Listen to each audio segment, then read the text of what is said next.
मी स्नेहल जोशी।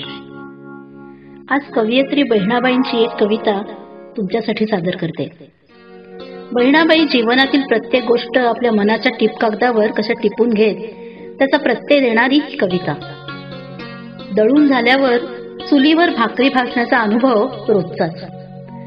चूल फुंकणीत फुकून फुकून जीव अगदी मेटाकुटीला येतो।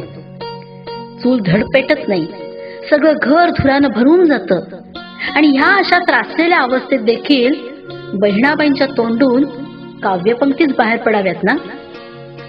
पेट पेट धुक्क येला किती घेशी माझा जीव, पेट पेट धुक्क येला किती घेशी माझा जीव, अरे इस्तवाच्या धन्या तुले कसं आलं हिव।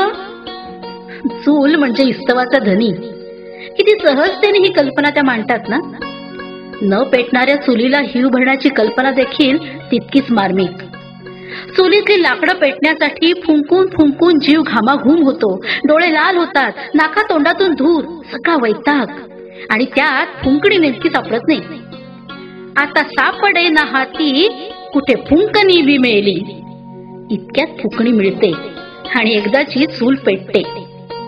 अरे फुकुनी फुकता इस्तो वाजे तडतड, अरे फुकनी फुकता इस्तो वाजे तडतड, तवा धगला धगला चुल्हा कसा धडधड। वैतागलेल्या गृहिणीला विसावा घ्यायला उसंतच नसते। अशा त्रासलेल्या अवस्थेत तवा चुलीवर आदळला जातो।